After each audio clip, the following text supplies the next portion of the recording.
আমি actually athlete. আমি দূরপাল্লার দৌড়বিদ, শিক্ষকতা করি আর সমাজসেবার সাথে যুক্ত আছি।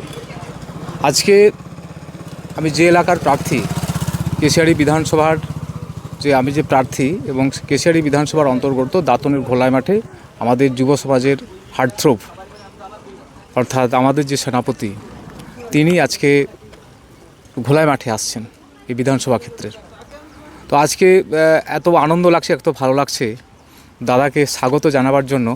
আজকে আমি মনোহরপুর থেকে সরাইবাজার হয়ে দাঁতনের শহরের ভিতর দিয়ে ঘোলাইয়ের মাঠ পর্যন্ত আমি আজকে 12.5 কিলোমিটার দৌড়ালাম। আমি যেহেতু অ্যাথলিট, যেহেতু দৌড়াই এবং দাদা যেহেতু আমার সেনাপতি, আমি সৈনিক, তো দাদাকে স্বাগত জানাবার জন্য আমি আজকে ওই জায়গাটাকে আমি আজকে চুজ করলাম। তাই মানে দাদাকে আলটিমেটলি দাদাকে স্বাগত জানাবার জন্য দৌড়ে আজকে এটা কমপ্লিট করলাম আর কি।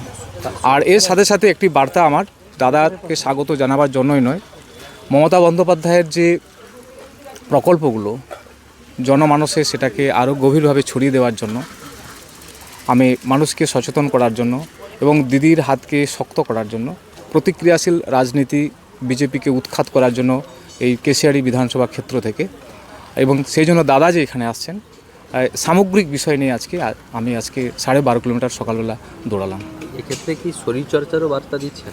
আমি তো দৌড়াতে অনেক যারা মানে আমার থেকে যারা জুনিয়র যারা আছে বা আমাদের যারা বয়স্ক যারা আছে, সকল মানুষকে আমি সচেতনও করলাম যে সকালবেলা যদি দৌড়ানো যায় বা শরীর স্বাস্থ্য যদি চর্চা করা যায়, তাহলে সকল মানুষের শরীর যেমন ভালো থাকবে, মনও ভালো থাকবে। এতে আমি যুব সমাজের কাছে একটি বার্তা দিলাম যে প্রত্যেকে দৌড়াক এবং তাদের শরীর স্বাস্থ্য সম্পর্কে সচেতন হোক, এটাও একটা বার্তা দিলাম।